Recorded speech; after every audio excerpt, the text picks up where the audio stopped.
By way of introduction, I'd like you to just do a little imagining with me, if you would, for a moment. Imagine an early December evening, as in last December evening. It's a very cold, crisp evening. The sun has just set in Blaine over a blaze of gold, and pastel colors are creeping up into the sky. A group has braved the snow and ice, which were already on the ground, and they gathered together to celebrate.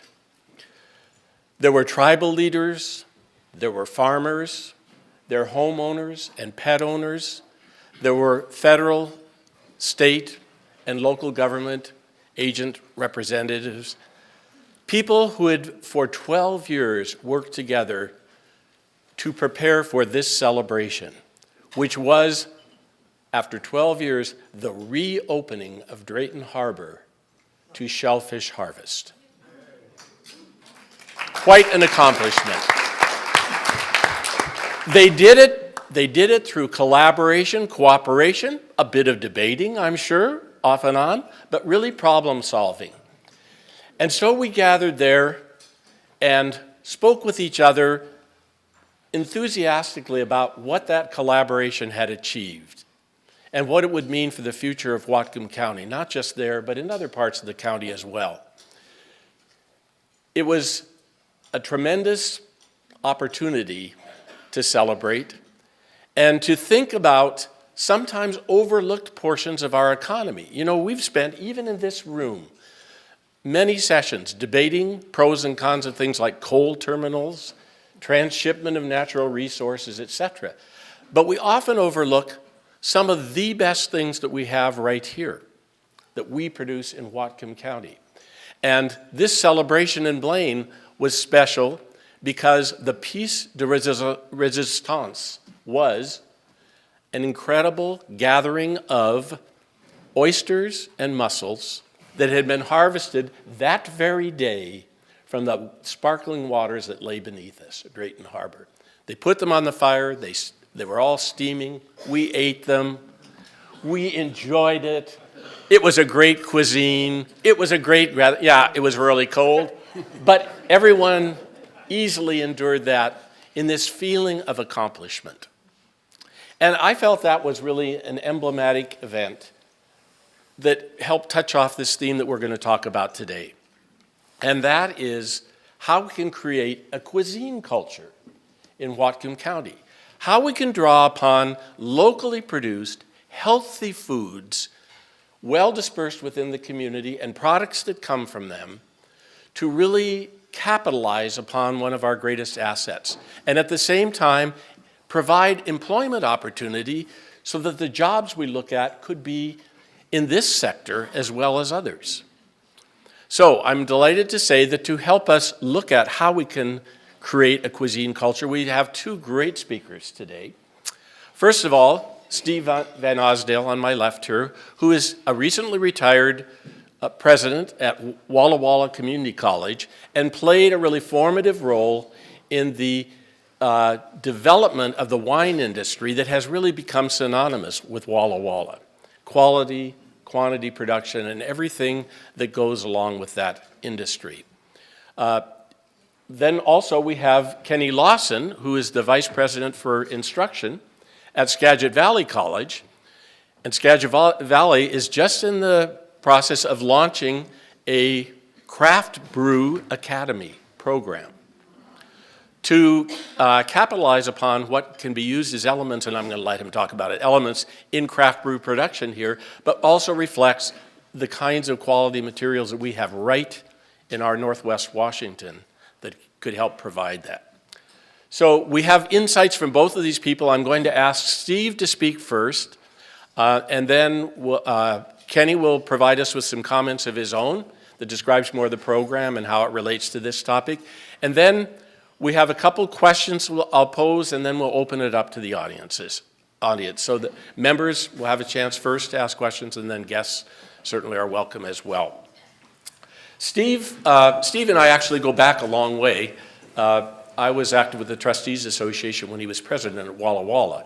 He has degrees in agricultural economics from Washington State University and a doctorate from The Ohio State University. He speaks all over the country on economic development matters, and he speaks from a good source of experience because Walla Walla College was named in 2013 by the prestigious Aspen Institute the College of Innovation in the United States. An exceptional achievement and one that's been well recognized. Steve has also served on the Washington State Economic Development Council and also on the Council for Economic Competitiveness, the National Council on Economic Competitiveness. So he comes with some great background and a good story to tell because some fabulous things have happened to evolve both Walla Walla and its wine industry. So Steve, I'd like to turn it over to you. Thank you very much. And Joanne, I appreciate the hospitality and the tour of Bellingham. I learned a lot. You know, I saw a lot of progress in terms of economic and community development in your community. You can be very proud of that. I felt like kind of the poor country cousin to a certain degree, but you know what? Both of our communities have a lot to be proud of. We've accomplished a lot. On the other hand, we can still do more, can't we? And there are certain audiences in our communities that need special attention to ensure that they can have a good quality of life. So I hope one of the outcomes of my presentation is to offer you some insights, maybe a takeaway or two. Well, maybe that will work here as we tackle a problem, and maybe a lesson or two learned from the Walla Walla experience, which has been a substantial transformation here recently. What I'd like to do is to start by putting on my economic lenses and give a context for the presentation of the Walla Walla wine story. And I've given you each a handout, so I'm on page 1. The challenges of our time. I think you'd find these challenges similar here in Bellingham, Walla Walla, or about wherever you would go. As I think about it, as we sat here still early in the 21st century, we have 3. One is ensuring safety and security of people and property. You can't take much for granted there anymore. And with many of the sophisticated systems we've put in place, like the Internet of Things, energy systems, food systems, all of these have some vulnerability that we can't just take for granted. I was thinking if my TIAA CREF retirement program got compromised and went from a retirement to 0, that would be shocking. Yet we have those vulnerabilities in systems. So as we think and plan economically, we have to take safety and security of our people and our property into consideration. The second challenge is creating family living wage jobs, reducing income disparity, ensuring that we have more jobs if we have unemployment. It's the prosperity of our country and something the United States has done very well historically. And we're going to focus on that a little bit because that's the context, the evolution of the Walla Walla wine industry and our culinary culture. And third is environment. And I put environmental sustainability here, which I think all of us care so much about this planet and our God-given resources. My words are, you know, I think we not only need to sustain it, but we need to restore it in many regards. So as we take on initiatives, they're broader than economics. They should include all 3 of these challenges. And you can place about any challenge, you know, with these 3. Leads to a little more comprehensive look. When you think of the environmental side of things, that's where I'm spending my retirement, is restoring a watershed right now. I'm having a ball with it. But when you invest in built capital, what does it do over time? It tends to depreciate. But when you invest in natural capital, what happens? It appreciates. And the research that I've studied through Earth Economics and others shows the importance of us stepping up and investing in natural capital. So now I want to call your attention to this strategy on page 2. It's a strategy for job creation and improving earnings. A generic strategy, but if you look at Gallup polls, the number one thing on people's minds in the United States and around the world is securing employment opportunities, sustaining employment opportunities, and advancing to where they can support a family, have a living wage, and have a good quality of life. And you know, we care about our neighbors too. We care about people that may not have the tools to get into that circumstance, and we're going to talk about that here. So the question is, how do you do that? Well, you got to have productivity.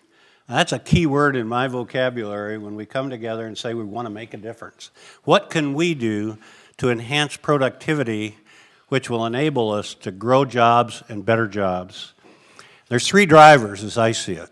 One is the talent in your community. In fact, I think that's by far the most important. We have skill shortages in our country. We have mismatches of talent and need.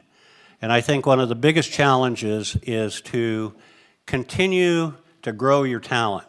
Now, you're much like Walla Walla. You have a university and a college and two colleges. Well, we're kind of the same way, so we've got some advantage in terms of our educational infrastructure. But I submit that the quality of life in your community, my community, and our state and nation will be directly determined by the talent that we develop. And what this is showing is talent as one of drivers, investment in infrastructure are your other two drivers. As a college president, I paid a lot of attention to all three of those sectors because I found the sweet spots is where we could provide education and knowledge and training in areas that involved two infrastructures like information systems and energy to get smart energy systems. Those technicians are in demand. Information, knowledge, and water, so you had smart water systems. Those individuals are very scarce, and they can command family living wage jobs. So we're all in it together. You know, how do we optimize the talent? You can think of it in terms of an educational attainment rate. You do very well. The national average of our working age population, 24 to 65, is 40% of that working age population has a degree or certificate. You're at 44%. Most of rural Washington's in the 20s. Skagit County's at about 34. Walla Walla is up to 38. The quality of life is really reflected by the educational attainment rates. So I think one of your strategies when you take on how do we develop the talent that's going to move us forward, and how do you create that innovative entrepreneurial culture? Because I could give two of you the same set of resources, but I get entirely different outcomes in terms of how you use those resources. So in our communities, we want people to be innovative. We want them to be entrepreneurial. We want to support that endeavor. That's what you're doing down there right now in the brewing industry in a big way. And I just show you this one slide that shows strategies, how we get alignment between education and the world of work to do those kind of things. We have a lot of private money to invest if we can find homes for it right now. You're probably not earning much in your savings account. So I don't think private investment dollars is a limiting factor in our country. It's the talent to utilize that and to make those decisions to put it to work. Public sector is a little different, but we're talking about major investments in infrastructure, and direct foreign investment is coming through. So three drivers that's going to move us in the right direction. That's kind of the context of which I'm going to present a little bit of the story of the Walla Walla wine industry. And I'm going to take you back to 1975, Walla Walla Community College, and I had to own this one. We offered some homemade winemaking courses. They were packed. And you know what? It created havoc in the community. We were getting letters to the editor. What is a state-funded institution doing teaching students how to make alcohol? The founding president said, shut it off, so we shut it off. But Gary Figgins of Leonetti Cellars and Rick Small of Woodard Canyon, two of the great wine makers in the nation or world, were the teachers of that class, and we got far enough down the line that we created about 18 people that were in the homemade winemaking business and working hand in hand with these outside the college, and some of those went on to become commercial. So when we moved ahead to 1995, we had a handful, 15 wineries. And it was just a little cottage thing. It wasn't too significant. But about that time is when we had a major disruption hit our community. We were, and I heard it said, a natural resource-based economy. We raised a lot of wheat. We did it very well.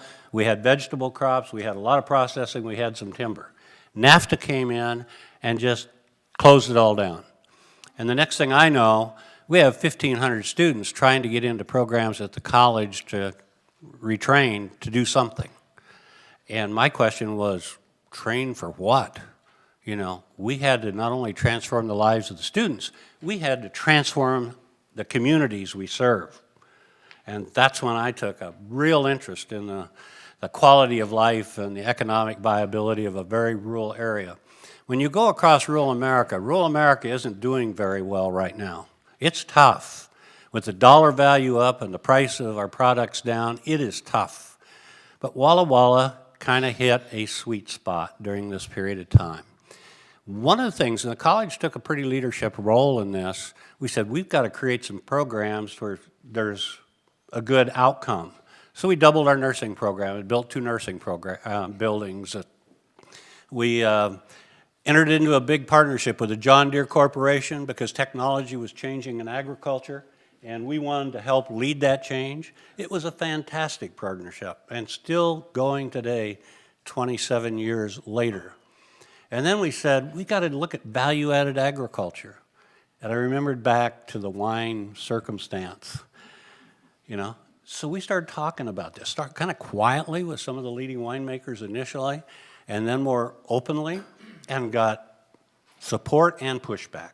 You know, some people were ready for that, but I think it was such a time in our community that people were willing to let it go, even though our state director and attorney general didn't think much of the idea early on. So we had a vision of retraining these laid-off workers to creating, to start to transform the economy of Walla Walla. And we had no idea we'd be as successful as we were. We thought if we could double the wineries to about 40, that would be major transformation and major success. So we went about that, and as we listened to these leaders, we knew we needed a place.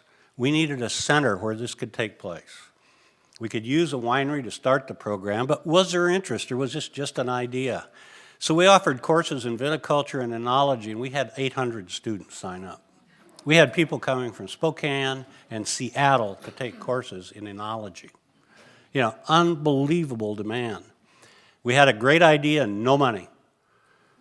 I used a little contingency fund to hire an architect to meet with the advisory committee, and we came up with a schematic that required about $4 million for this little building.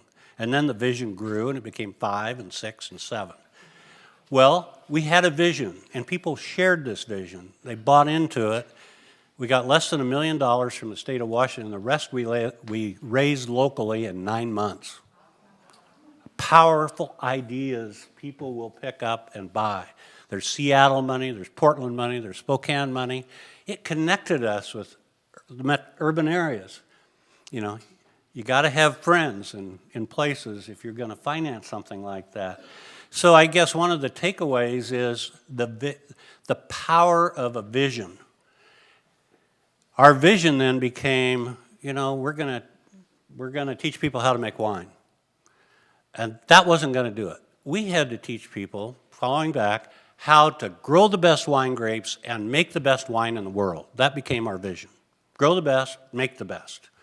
And you know, it set the standard extraordinarily high, and I think Walla Walla is earning a reputation for doing that very thing. In the competitions we enter, we're winning them, and feel good about that. But then that vision wasn't broad enough to take our economy where we needed to go.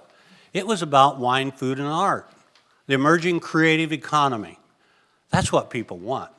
They want an experience. They want to be able to come to Walla Walla, enjoy wine, enjoy our culture, have a great meal where they pair the wine and the food, and then they want the performing and the visual arts available. That's kind of Richards, Florida's creative economy that we strive for. And you know what? We're building that in Walla Walla. That's happening. You see the Center for Enology and Viticulture here. The takeaway there is place matters. We built this place. It was for teaching, but there's also a winery in the basement that we produced 3,000 cases of college cellars wine made by students. Our students, when they hit town, are at a winery because we start at Crush. So they're working their tails off. And then they come in and it's very hands-on before they get into the science of it. And they have to make wine that goes on their resume. So they have to enter them in national competitions. So our students leave campus with winning a double gold at the Seattle Wine Awards. That helps you get a job. And if you go on the college website, you can see over 100 students listed there and where they're working today. That program provided the talent, another takeaway, for that industry to take off, to ignite. You know, we had the talent. Without it, I don't think it would have happened. But we were bringing 60 students a year in. Some of these students, half of them had bachelor's and master's degree. Some of them brought millions of dollars with them. And the winery started growing like crazy. And I know we're over 120 that have their doors open today. And there's nearly 200 that have been approved, you know, and it keeps growing. So place matters. In that place, not only we have teaching, we have college cellars, we have ETS Labs. This is cluster development now. We found that to grow the best wine grapes and make the best wine, you needed the best information. And only one place in the United States had it, that was the ETS Labs in St. Helena. And I went down and visited with the owner of that private firm. He bought into our vision. He said, you provide me a place, I'll furnish it, I'll staff it. He made a commitment of about $2 million and 2 full-time staff. It's still going today, and he's almost breaking even on it. But he's having a ball just being a part of our culture. He's got a King Air, which is pretty handy, too, to have to get around. When you move on, there's a picture here on page 4 of our enology students, learning to create college cellars wine. This is a very hands-on program. It's very tied to the industry. We're partners. We're in it together. And here's another takeaway. What we do best, we do together. That's the Walla Walla Way. That's our culture. What we do best, we do together. So that is fundamental of how we work with the wineries, you know, and other organizations to accomplish what we couldn't if we isolated this program onto a campus. When we were building that, that's when the wine, food, art vision expanded. We went in with a change order, had to go out and raise about $650,000, and we put in a commercial kitchen because we knew food was a key piece. Now, we had to go back and renovate it once we got the talented chefs in town. You know, we had to do that. But, you know, our culinary program now, the wine industry sees us doing the same thing in culinary as we did in wine. You know, the cluster keeps thickening and gets better. We had to teach students how to provide the quality of food that our customers coming into Walla Walla expected. And when you look at that today, we've got the Titus Creek Cafe on campus, a catering service that does major events, some up to $30,000 with big wineries. We even take out of the area because we know how to do it. We got our own food truck. They're all over town. We have food truck night now. Capstone Kitchen on campus where the students get the ultimate experience serving members of our community. It has been a game changer in our community. And you wonder about culinary where the students can get that family living wage job. They got to have talent by definition. My definition is knowledge, skills, and abilities. It's all 3 of those.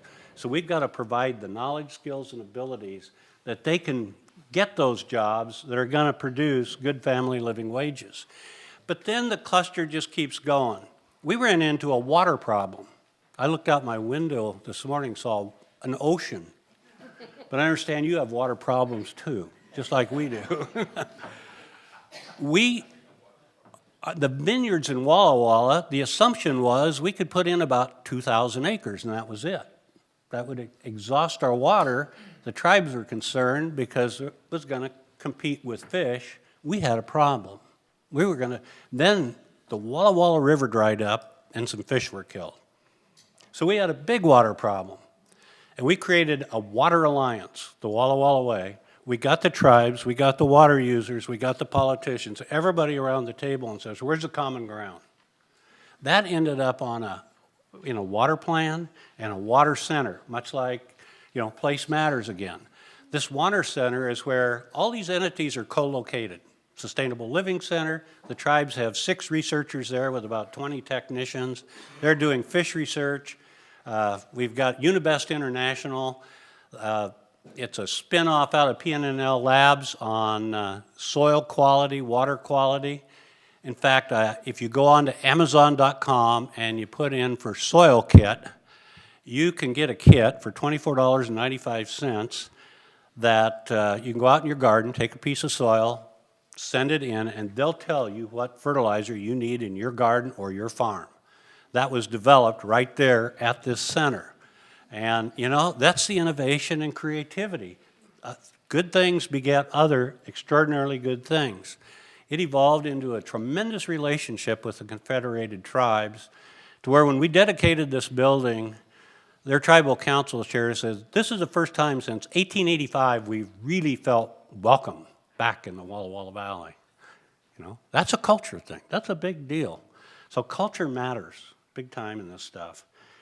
Then I share some pictures of just how the cluster continued to grow. You can see wine incubators, 5 buildings the port built for our graduates so they could move in there when they graduated. It's worked extraordinarily well to incubate new startups. We've created literally hundreds of small businesses. ETS Labs, Vinea is the sustainable wine farming we're doing, thousands of acres of wine grapes. Through water management, we learned we needed water to get them started. Then you don't want to put too much water on. You want to kind of starve them if you want the quality. So we see now over 10,000 acres just from what we've learned, in water management. We don't have as significant a water pump. We went into water irrigation efficiency studies, a lot of different things too that saved and conserved water. We look at reuse of water. We're doing recharge. You're probably doing some of that too. We've addressed the challenge of, we created a water bank on campus. And the water master is on our campus. We coordinated all this, sustainable living. And we even work with county commissioners to come up with these exempt well challenges that we're dealing with across the state right now that I assume the legislature will solve. If you turn the next page, I didn't laugh. You guys are so perceptive. Nobody blows anything by you. So here you see some of the unique little businesses that get started. See that hotel in the upper right corner? That's a Marcus Whitman. Any of you been to Walla Walla? A few people. You've been there 20, 30 years ago. Remember the Marcus Whitman should have been bulldozed. It was that bad. Kyle Mussman bought into our vision and dream. He paid $3 million for that lot and invested $33 million of his own money in it. We have a tremendous place in our community now for events, and it just books up. I think Kyle's close to breaking even on it. Then the Schmidts came back from Santa Barbara. They'd started some banks down there and made a few bucks. The city was about to condemn the old White House Crawford building. That's the one that made the wagon wheels way back when. Carl said, no, you're not. He bought it, he renovated it, that became White House Crawford. I don't know how much they spent, but it was nothing less than world class in terms of building. And any of you dined at White House Crawford? Not bad, huh? Yeah, it's high end. See, when you get a dream and people start buying in, they have confidence and they'll start investing, and that's what we see going on here. World-class golf course comes into Walla Walla. We can't justify that unless we have a lot of people coming to town. But now you see the limos on the street, from farm to plate is a big deal. Consume food that has been produced in your neighborhood, that's a big deal. All these businesses have kind of filled in with that wine cluster. So why did it work? Here's a chart that shows high value added industry. And this is what you're looking for and we're looking for, is how do you add value? So here's an actual example. We had took 300 acres that a gentleman from New York that grew up in Walla Walla, the football field at Harvard's named after him now. He bought this 300 acres, and we figured that 300 acres of wine grapes generates the same revenue of 20,000 acres of wheat. You know, that's value added. And we see this conversion going on. That creates a lot of jobs. When we put in 1,000 acres of wine grapes, we're creating nearly 500 jobs at the end of the day. So wine production in the state is about 4.8 billion. I think here just recently they came out with an update. It's over 5 now. Wine production in Walla Walla contributes over $300 million to the local economy. You know, this is significant for a rural area that was in decline.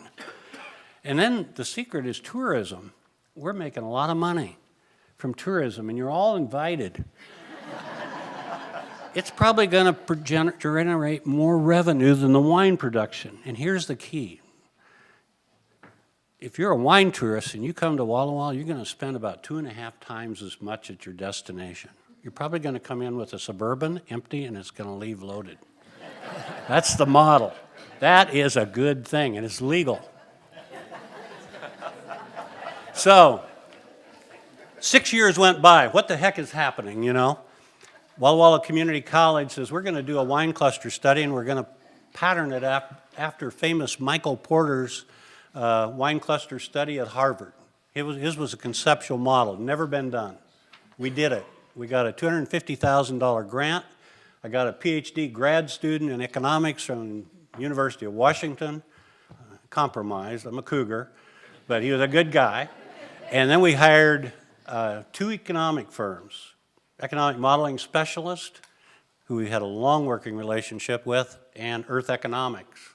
And we did a cluster study that's become, you can go online and see it, but it's been patterned time and again for how you can evaluate progress.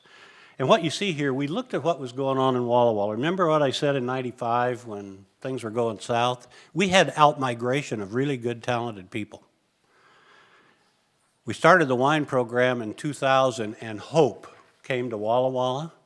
We had a shared vision, and we started getting in-migration of what we call quality of life immigrants. These are people that shared our vision and want to be a part of it. And then you look out here to 2015, more in-migration. So Walla Walla is a long ways, you know, from Bellingham and Seattle. It's not on the road to somewhere. It is, you know, you're going to Walla Walla when you come out there. You're coming. So, you know, and the first rule of economic development that I learned from the Federal Reserve System in Kansas City, if you're not close to the city, you got to be pretty. You know, if you're going to come see me, I got to have something you want, and you're going to have an experience, because we need you back too, you know. And that is taking place now. So you look at the jobs situation down here, this study, the red line was what we'd predicted without wine. Actually, I think it would have been worse than this. We just kind of flatlined it like it was dead. It was going to stay where it was. The white line was our projection. Right when the recession started in 2008. When that happened, one winery closed, one restaurant closed. I thought, oh my God, is this thing going to collapse? No, it didn't collapse. It took the green line. It created many more jobs than we had projected in the study. We were pretty conservative. But I think here recently that green line is going up and up. And it's not slowing down. I'm pretty optimistic about the future of Walla Walla right now. Wine consumption in the United States is much lower than practically any other country, and wine consumption is growing.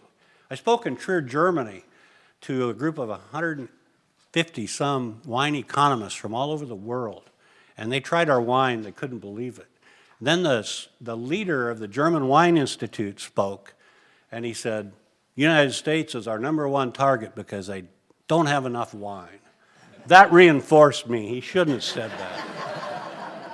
So a lesson learned here, I think, is if we're going to do something, we need a vision, don't we? And we need to keep getting people into where that's a shared vision. Then we need a strategy. and that can be very simple. Here's priority 1, 2, and 3 and how we're going to do it. We need structure. You got to have a structure to make something happen. Culture. And hard to do anything unless you create the culture that's going to sustain and support you. You need information. That's what the wine cluster study was. So you know where you are. We updated that study again, and we found we underestimated the first time. It'd be great to do it again, but it isn't getting done yet. I'm going to probably push for that. And then you need visibility. And boy, did we get visibility.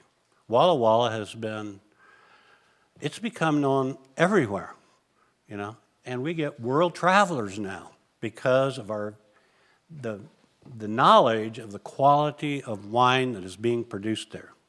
When you take Gary Figgins at Leonetti, some of you might have tried Leonetti if you can get any. If you're on his, you got to get on a list and you got to go pick up your wine. And he makes about 6,500 cases. You pick it up at the winery and you pay for it there. 2 cases and 3 bottles with $3,700. He takes in about $6 million. That's value added. That's not the typical winery, but we have several. We have several French winemakers now. Christophe Barone with Cayuse put a tasting room downtown, never opened it. His wine's all pre-sold. Doesn't have anything to sell. Some of these wineries that started with 1,000 cases are now making 6,000 cases. So I listed some things here. Tim's going to pop up here in a minute. I know he is. Are we making a difference? And here's 7 indicators that show, 8,900 jobs in Walla Walla is a lot of jobs, and $300 million is a lot of earned income. And we're able to do some things that help us reduce disparity a little bit with that. Look at the tourism and travel, 50 million up to 125 million, but we still need your individual business too, so come on. Hotel room demand, we're building more hotels all the time. You can't find room on a weekend. On a Tuesday night you can. Assessed value of property has gone up a bunch. This underestimates it significantly if you have property that can grow wine grapes especially. It's changed the culture. It's truly a cuisine culture now where wine, food, the arts, the natural resources, we live in a part. You shared this with us. We have more of our God-given resources intact than about anywhere in the world. You're doing things on trails. You're investing in your natural capital. We're trying to do the same thing because we think that is what we can do for next generations. We want this to be very sustainable. So, yes, I'm optimistic. Why? We can attract, we can retain, and we can grow talent. And remember, those that can do that the most are going to win the 21st century. We have the Walla Walla Way, which is a shared vision, shared collaborative style of doing things. You get a synergy. And we have organizations to promote. We have a community council that reminds me a bit of this we created. Their priorities right now are 1, access to education, 2, strong diverse economy, 3, health and well-being, 4, care for nature, 5, safety. That includes those 3 challenges. Our community is working in groups to make these things happen. They did a study on the relationship of education to economy, and that's what put those 2 first.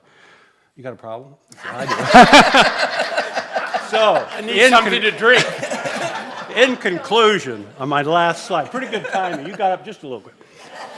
The Walla Walla Valley is a place where scenic beauty, incredible wineries, enticing restaurants, cultural inspiration, outdoor adventures, and small town friendliness all come together to create an experience that you're going to want again and again and again. Does it sound like Chamber of Commerce? Thank you. Thank you very much. Steve, thanks so much. I have to tell you, Joanne and I only have 1 car, and it's not an SUV, but we do have a nice-sized trunk. So we'll do our best to... U-Haul has a lot of trailers. He's always got one up. Thank you very much. We'll come back for questions. I'd like to move on now to Kenneth Lawson, the Vice President for Instruction at Skagit Valley, where he's been in that position since 2013. He's really responsible for leadership, providing leadership and strategic direction for the many programs that Skagit Valley College has, including the one that he's going to be talking about right here. Kenny earned his bachelor's degree in international relations at University of Utah and also a political science major at the University of Washington, which hopefully comes in handy for you. Right. But Kenny's going to talk about the new program that's emerging right as we speak, almost at Skagit Valley. Kenny. So, thanks for having me. Thanks for inviting me. What he said. And in many ways, what we've done is actually follow the Walla Walla model, although we have some different issues that we're facing and some different challenges that we're trying to address in Skagit County, and I think it applies a little bit more to Whatcom County too. So I want to do three things. One, I just wanted to tell you a little bit about what our purpose is and what we were trying to accomplish when we launched the craft brewing program, because there's a larger story to tell, and it does echo quite a bit what happened in Walla Walla, not surprisingly, since we were following that model. And then two, I want to tell you a little bit about the craft brewing program. If you want more details, we maybe deal with that if you have questions. And then give just a little bit of vision around where I think I see some of this heading and how it connects with some of the programs and some of the initiatives that we have going on in Skagit, and I would say probably Whatcom County too. So in terms of just how this all got started, there were some folks that really wanted actually to preserve the quality of life in Skagit County, and in particular, preserve that rural character to it. As you all know, this is a beautiful area, and there are a lot of challenges to keep that beauty around. In part, just population growth, pressures in terms of land development. So the big question for us really was, how do we make sure that the farms that we have and the kind of the environment that we have, how do we sustain that? How do we make sure that that can be a going concern? In other words, how do we make it profitable? So that ties directly into the idea that we needed to make sure that agriculture could get a good price for what it was producing. So we had to have value-added agriculture if we were going to sustain the farms in Skagit County. And one way to do that is to look at all the crops that we're growing, and in particular now partnering with Washington State University's bread lab in particular, and I'll say I'm a Husky, so but I overlooked that because they're doing just phenomenal work in terms of the research around how to grow grains, and the grains that can be grown in this area are amazing. So you talk wine and you think terroir, right? You think what really makes wine special is the soil that is responsible for the flavors in the grapes. Well, in many ways, that can be said of wheat. So for farmers in Skagit, wheat is a cover crop. They grow it in order to break up the soil. And oftentimes they just plow it under and don't even bother to try and sell it. Well, if we could develop a market where farmers are able to sell that at a profit, then that obviously is going to help make sure that they can stay in business, preserve the land, and so forth. So Dr. Steve Jones at the Bread Lab, just as many of these things happen, I think, a little serendipity, a lot of luck, he met his neighbor, and they just started talking across the fence about how to preserve the place. And his counterpart, his neighbor, his name is Wayne, and he is now the brainchild behind Skagit Valley Malting. How many of you have heard of Skagit Valley Malting? Anybody? So a few of you. So it's a craft maltster. So in order to make beer, you need malt, right? And he figured out, so he's a tech guy from the Silicon Valley, came up here for retirement, and he's a pilot too. So he figured out, working a little bit with Dr. Jones, a new malting process. And it allowed us to create this new malt that allows for a whole new range of flavors to be produced with beer and with bread. So there's a connection with the bread lab. And it's the technology behind it is truly phenomenal. And I can't tell you too much about it because I'm sworn to secrecy or for proprietary reasons. Yeah, okay. But it really is. It's amazing how just precise they can malt the grains, but it meant that they could malt grains that the American Brewers Association didn't count as allowable malted grains because the old process of malting didn't allow for that kind of precision and so forth. So we've got now a new way that we can malt the grain that allows for all this amazing flavor to be realized in the brewing of beer. So that was pretty exciting. And so we partnered then with Skagit Valley Malting, with Washington State University's Bread Lab, and then Skagit Valley College. We were going to provide the training and make sure that we were really helping to support the growth of this new industry. And it means, right, that we can't just be responsive. We have to be out in front and doing a lot of what Steve was talking about with Walla Walla. We have to invest, and we work closely with the Port of Skagit, with the City of Mount Vernon, with our Economic Development Association, to really get the right brains at the table and to start to create a vision of what it could look like to have really high quality a craft brewing ecosystem or economy that would do kind of almost what happens with wine, right? It's value added. So all of a sudden then the farmers can indeed sell their wheat for a higher price because there's a market, because the brewers are going to pay extra money for this malt that's going to help them produce just amazing beer. So I started talking to some of the brewers around here. In fact, reached out to Will Kemper at Chuckanut Brewing, and he worked very closely with us, as well as Boundary Bay, and then a few of our local brewers in Skagit County. And we came up with a program that would take advantage of the agriculture and the grains that were grown in Skagit Valley. And we are now in our second class. So we started last spring. We first started it as an academy style, which meant that we condensed all of the content and just offered it in about a 6-week period. And it turns out that people would have to quit their jobs in order to take that program, and some people did. We actually didn't fill up the program, but we had 16 out of 20 spots filled the first time that we offered the program. And now we went to a more traditional academic model, and our program is full. We have a capacity of 20 students. And in that program, the students learn three basic kinds of general things. One, they learn about the raw materials and all the agriculture that goes, the raw produce that goes into the brewing of the beer and the process around brewing the beer. Then 2, they learn about the business and marketing. So many of them will want to go start their own breweries. Most of them will actually start working in a brewery as opposed to just starting on their own, although we've had one student who already has opened up a new brewery in Oak Harbor. So it's called the Locale, if you want to visit that. And then after they've learned and gotten some of the business concepts and marketing concepts, they spend a lot of their time actually in industry. So that was one of the big things that the brewers that were on our advisory committee as we built the program, they really wanted to make sure that people got the hands-on experience. So are many of you home brewers? Anybody in here home brewer? No? A lot of people that want to get into brewing, there's almost this like glamorous view of what brewing is. In fact, it's mostly like washing kegs.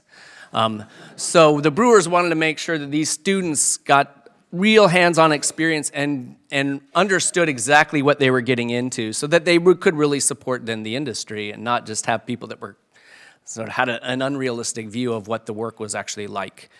So that was another key aspect of building this program for us, was that hands-on experience. And then in terms of the collaboration and what's going on with the program, what I see for it in the future is this cluster idea of tying it to our culinary program. The whole concept is indeed that the grains are locally grown. How do you get grain to glass essentially for the beer, but then also seed to table for the food that we eat.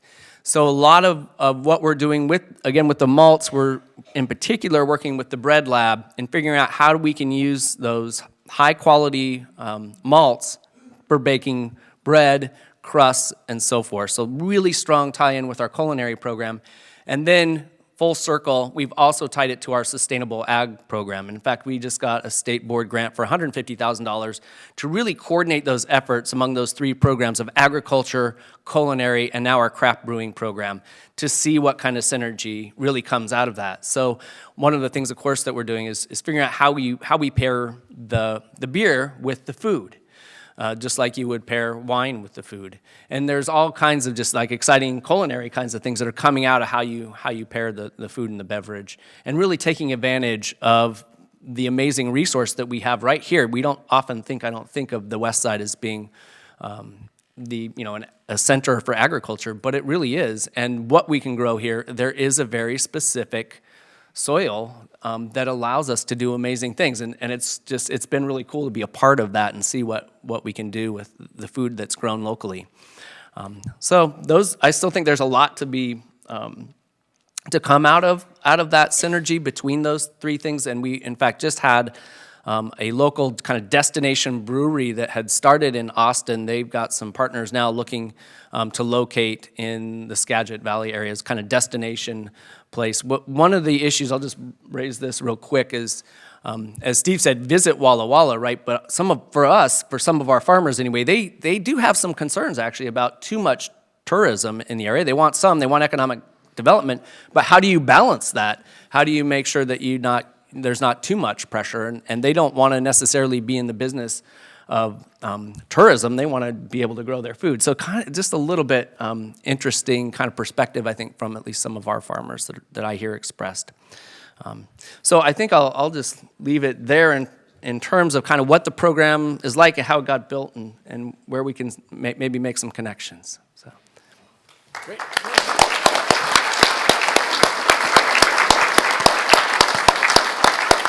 Thank you, Kenny. And based on a couple comments or stories I heard from people last weekend, I understand why farmers in Skagit Valley get a little concerned about being over-toured. The tulip fields were really in their glory, and I understand the traffic jams were also in their glory. So it's difficult. I wonder if we could, I'd like to ask you to address again this question of social equity, because that's a concern for all of us, and that is how these successes, how do they play out in terms of making life better and full of greater possibility for people who have not had the economic level of achievement yet, either in Northwest Washington or in the Walla Walla area? Can you comment any about your experiences or what you anticipate or are seeing happen for social equity? Thanks. This is a really fascinating question because as you kind of heard the narrative, right? Part of what we're trying to do is make sure farmers stay in business. The only way they're going to stay in business is if they can make a pretty high profit, which means selling their product for a higher price. So, and it's amazing what they can grow, and the nutritional value, the taste is incredible. So how can you make that available to all when in fact by design it's meant to fetch a higher price?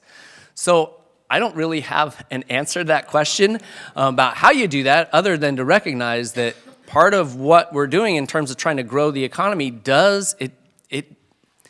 it feeds into maybe this larger question around social equity and the issues around inequality in our country and part of the structural shift in the economy that's going on from sort of that old manufacturing-based economy to a more service-driven one. And then how to make sure that everybody somehow gets to participate in it.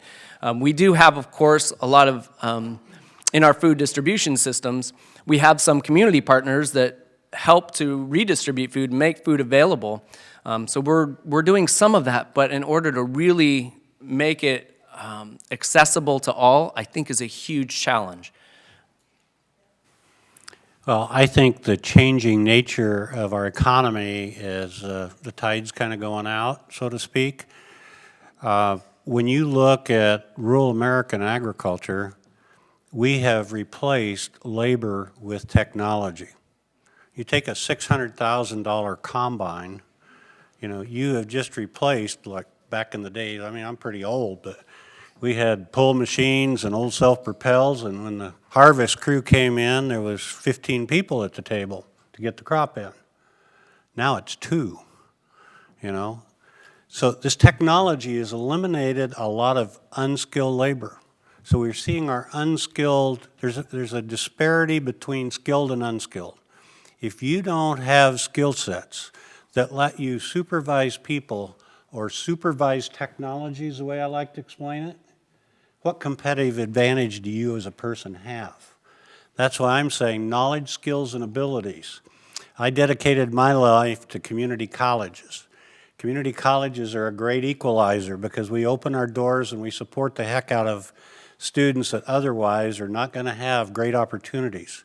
But Aspen did an in-depth study at Walla Walla Community College. They spent a lot of money tracking 2 cohorts of our students for 5 years. They didn't want to know what happened next year. They wanted 5 years out. It was amazing because the completers and non-completers were averaging $58,000 apiece. Not even for completing associate degree, but they had the certificate, or something. Now that was kind of shocking because that's a little higher than a baccalaureate degree.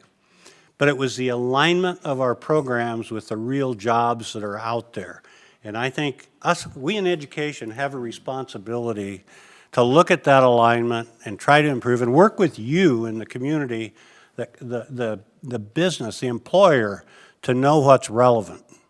Now, having said that, we still have a lot of people right now that are hurting. I read your paper this morning. You have a homeless population. We have a homeless population. We didn't used to have that very few years ago, but we get some people just disenfranchised. We also offer a program to about 1,600 individuals every year that ended up in prison. A big inmate population. And I've done a little research on why they got there and what's liable to happen. But the good news is when you give them education and training, knowledge, skills, and abilities to get out, their performance on the outside once they leave is not significantly different than students leaving our campuses. So that's a bit of hope for some individuals that have been put at risk. The wine industry for the Hispanic population in our area has created year-round employment opportunity. So rather than having to pack up and go to the next gig to support yourself through the winter, they now are employed full-time. They have health benefits. They're advancing education. They're integrating into our community. So that's good news. Mental problems and drugs is a huge issue. You've got to have interventions there. Those are things we don't like to talk about sometimes when it comes to some of our neighbors and population. But it's things we got to put out on the table and say, how do we address some of these problems? I'm one that's hopeful. I am determined that if we can cocoon an individual with challenges like that, we can change their life. We can change it. And I really believe that, but it can't be just the college, it's got to be the whole community. And our community council, you might want to go onto their website because they've done some studies of these various issues, have figured out strategies to try to put that kind of an infrastructure in place that takes a high-risk individual and at least give them an opportunity. We can't guarantee success, but we can at least give them an opportunity. I think you just named really one of the challenges of our time throughout this country. Thanks very much for your comments. And yes, it is something we're struggling with every day here and hoping to find solutions, some of our own creating, but we never mind robbing a good idea from some other place that's had a success. I'd like to, we've got microphones that can be out in the room now, and I'd like to invite members of the audience, if you have questions, to please, okay, over here. Let's start over here. Go ahead. Thank you both very much. You're obviously both dynamos, forward thinkers. I'm wondering to what extent the achievements your programs have made would have been possible without you two in particular. I guess what I'm asking is how much depends on a one-man, one-woman thrust for this kind of program? Most people tell me if I hadn't been there, it'd probably be 3 times as big as it is. And I'm trying to single-handedly drink enough beer to make it profitable for everybody. I have certainly helped wine consumption myself over the years, but I don't drink a lot. It's people. It is people. And I think in our business, the real rock-solid decision you make is who you bring aboard, because with tenure, that's more permanent than marriage. So you got to get the right people in the right spots, and then you got to support the heck out of them so they can be successful.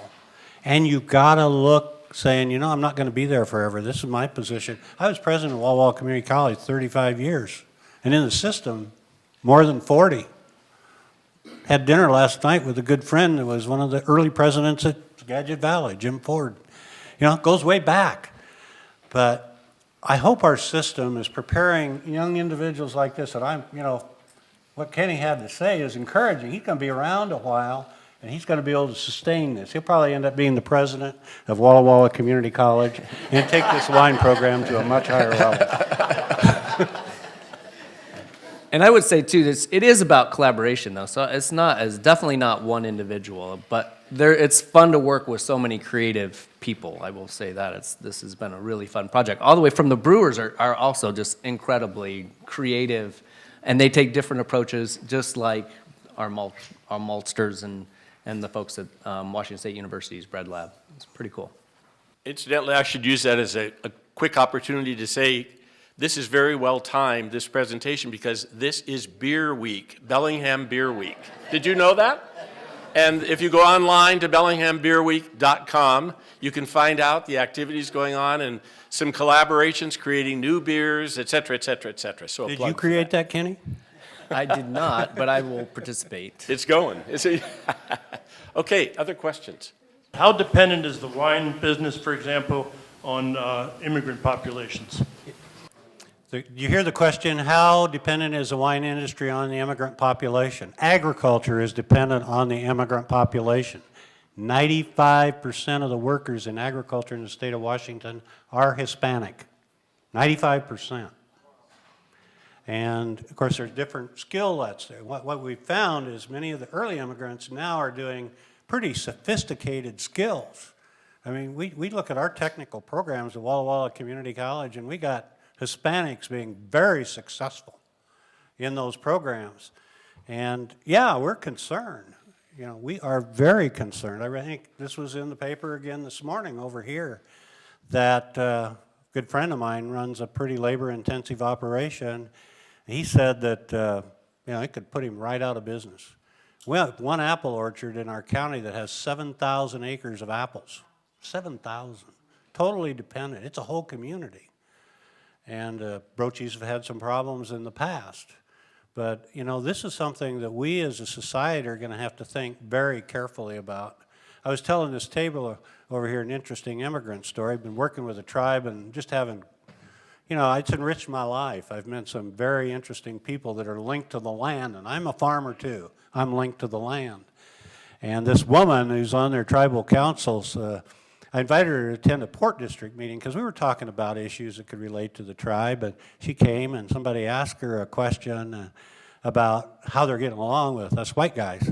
And she says, we were talking about this at the tribe meeting the other day. He said, we have come to the conclusion that you white guys aren't going to get in the boat and go back to Europe.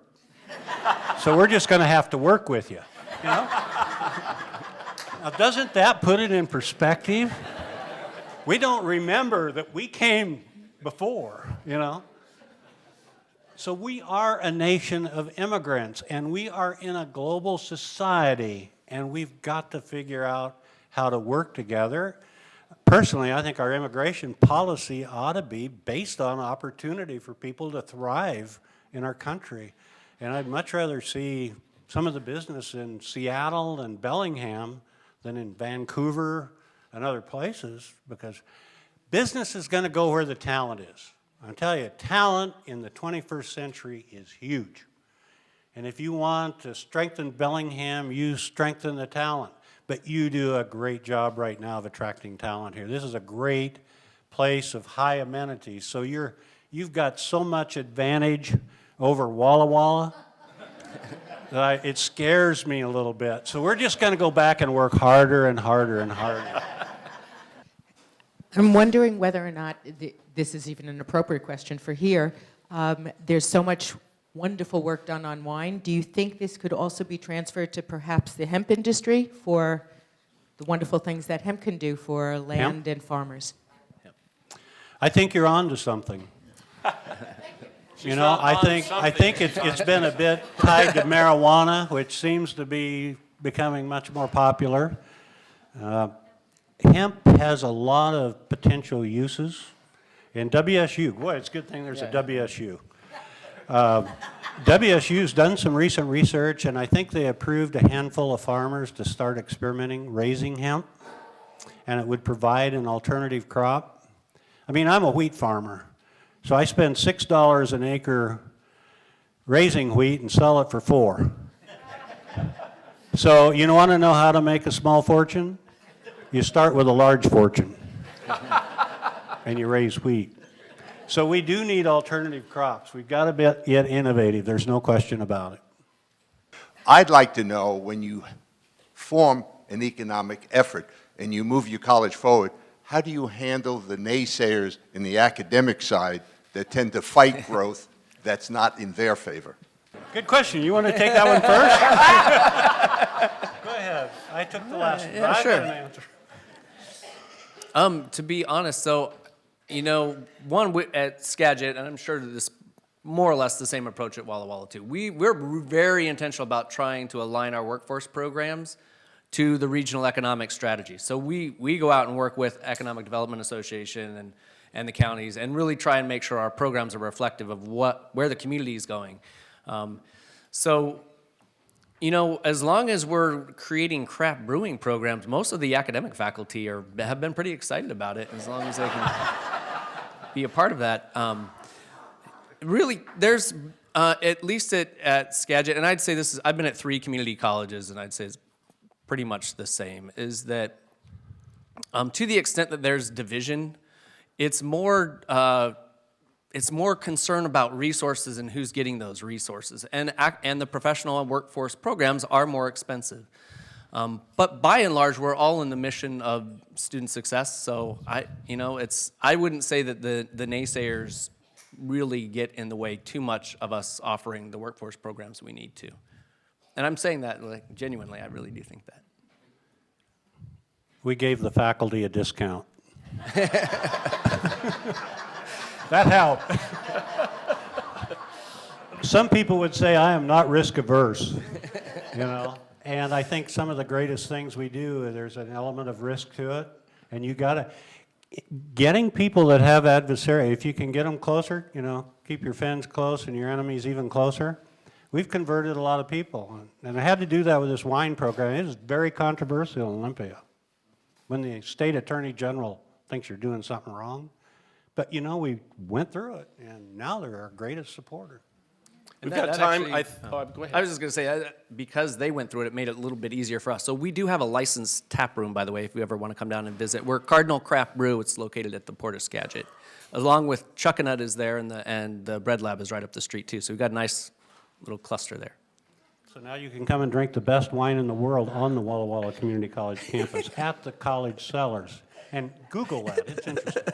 We have time for one more question, I think, here. Yes, this is for Kenny, or Dr. Lawson. Is water eligibility a challenge for this industry in Skagit? Is water a challenge?